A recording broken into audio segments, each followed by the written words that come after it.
ప్రభుత్వంలో ఏ విభాగానికి సంబంధించినది అయినా సరే కీలక నిర్ణయాలన్నీ తాను మాత్రమే ప్రకటించాలి.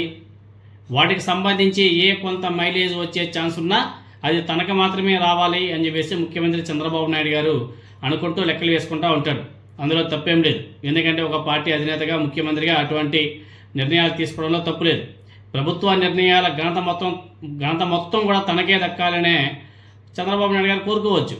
అందుకే కొన్ని కీలక విషయాలను ముందుగా ప్రకటించే అవకాశం మంత్రులకు కూడా చాలా సందర్భాల్లో ఇవ్వడు.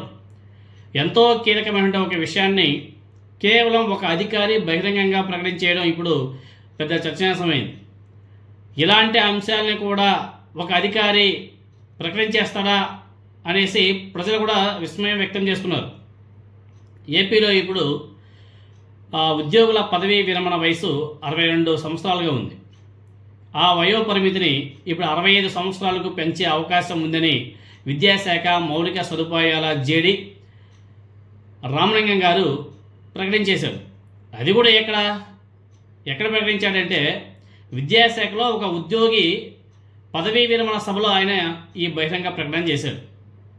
ఆయన ఈ ప్రకటన చేసినప్పుడు మీకు సర్వీస్ వయసు చాలు సార్ అంటూ ఒక హెడ్ మాస్టర్ ఎవరో ఒక అధికారి గట్టిగా అరిచాడు. దానికి రామలింగం గారు మాత్రం అందరూ అలా అంటారు కానీ గడువు పెరిగే కొద్దీ ఎవరు కూడా ఉద్యోగాలు వదులుకోరు అని చెప్పేసి అన్నాడు ఆయన. కానీ తనకు మాత్రం 72 ఏళ్ళు వచ్చేదాకా పనిచేయాలని చెప్పేసి నాకు చాలా ఆసక్తిగా ఉంది అనేసి ఆయన ప్రకటించడం జరిగింది.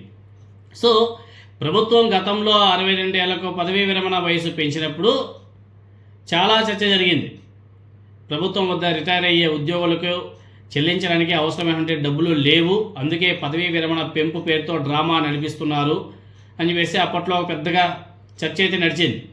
సో పదవీ విరమణ వయసు పెంపు అనేది ప్రభుత్వం దివాలా తీస్తుంది అనేదానికి నిదర్శనంగా అప్పట్లో అందరూ కూడా భావించారు. ప్రస్తుతం ఏపీ ప్రభుత్వ పరిస్థితి కూడా ఇంతేనా అంటే డబ్బులు లేవా అనే ఆలోచన ప్రజల్లో కూడా కలుగుతుంది. సో చంద్రబాబు నాయుడు గారు సాధారణంగా తాను ఏదైనా సరే చేయదలుచుకున్న అంశాలను ముందుగా ప్రజల్లోకి లీక్లు అంటే ఇలా అధికారుల ద్వారానో ఎమ్మెల్యేల ద్వారానో మంత్రుల ద్వారానో లీక్లు ఇస్తారు. ప్రజల స్పందన గమనించిన తర్వాత నిర్ణయాలు మళ్ళీ గట్టిగా తీసుకుంటారు. ఒకవేళ ప్రజలందరూ కూడా ఆహ్వానించారంటే ఓకే, లేదు ఎక్కడో తేడా కొడతా ఉంది అంటే మాత్రం అప్పటికప్పుడు ఆ అధికారి మీద నెపం నెట్టేసి తప్పించుకునే ప్రయత్నం కూడా చేస్తారు. ఇప్పుడు ఆ అధికారి ద్వారా అదే మాదిరి లీక్లు ఇప్పించారేమో అని కొందరు అనుమానం కూడా వ్యక్తం చేస్తున్నారు. అదేవిధంగా ముఖ్యమంత్రి మంత్రులు కాకుండా ఇంత కీలక నిర్ణయాన్ని ఓ అధికారి చెప్పడం ఏంటి అనేసి ప్రజలు అధికారులు అందరూ కూడా విసిపోతున్నారు. సో ఇప్పుడు దాని మీద ప్రజల స్పందన చూసి మళ్ళీ చంద్రబాబు నాయుడు గారు యూటర్న్ తీసుకుంటారు. ఆ అధికారి బై మిస్టేక్లో చెప్పేశాడు అది ఇది అని చెప్పేసి మళ్ళీ కవరింగ్ ఇచ్చుకొని క్లోజ్ చేస్తారు.